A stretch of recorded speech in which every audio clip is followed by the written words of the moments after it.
Good evening, Internet. Katie Z here. As always, Facebook Live when I'm in horrible lighting. There's probably also an echo in the room. And I'm jumping on to talk a little bit about the paradox of non-dualism. Because it came up in a thread I was in earlier today, wherein I was in a conversation with somebody whose position is that, if I'm understanding it correctly, separating masculine and feminine is an outdated model, and in some ways it is. Within a context of non-dualism, please pardon me. Girl needs her wine. So, non-dualism is best defined by me for you as the first line of the Tao Te Ching. And I probably have 30 or more translations of the Tao Te Ching, and every single translation, the first stanza says, the Tao that can be named is not the Tao.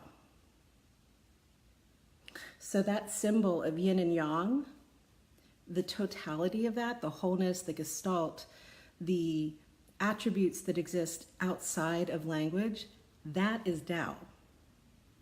And what happens when we, and I'm one of us, start to talk about non-dualism or even use it as a model for thinking about the world, it's where I try to sit the most in my teaching and writing, and particularly within a context of relationship. One has to use language that differentiates. So within a context of Tao, yin is mapped to feminine and yang is mapped to masculine. But that's not all that it is. That is a way to think about the polarity that exists, the totality of which is the Tao that cannot be named. So even if you just think of something that is typically feminine, archetypically the moon is feminine, it's a she. She runs the tides, right? The moon, from our perspective here on planet Earth, goes through a whole set of phases, waxing and waning, where it is going from the new moon to the full moon, back to the new moon. Moon is yin. Within that, the full moon, being much more visible and bright, is yang, to the new moon, which is invisible to us from this perspective on planet Earth. And yet the moon still is inherently yin to the sun, which is yang, in almost every system that I've been introduced to. So what happens with talking about non-dualism and defining terms and using it as a model is language is limiting. And not only is language limiting, the language I'm in, which is, all the Latinate, Germanic, Romance, everything that's derived from that. I can't speak to Chinese and Japanese and Korean and other languages, but the language bowl that I am in defines things as much by what they are not as it defines things by what they are. And that's a really consistent frustration I have with the dictionary, right? It'll be like liquid, having the quality of liquid, soft, something that is soft, right? Or something that is not hard.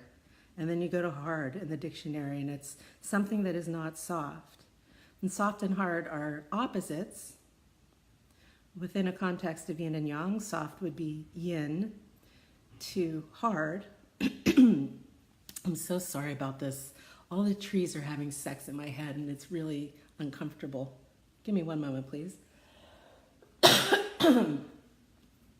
So very simply, As soon as you map language onto something that cannot be defined by language, it's inherently problematic. And for me, when I think about yin and yang as they map to feminine and masculine, I just let that be what it is. And so from my perspective, it's okay that there's somewhat of an arbitrary separation there, because there is no real separation. Everything is connected. And that's this paradox. It's a tension within Tao that I find fascinating and delightful and wonderful and juicy. And maybe, it's enough of a bias that I don't see some other things. And I will be taking a look at that, although I keep landing back here. Yeah. So the paradox of the non-dual is it requires language and distinction to discuss. And as soon as you do that, you are out of it. It really can't be named. It has to be experienced. And that's really all I had to say about that tonight. I hope you all have a great evening, and I will see you soon. Bye.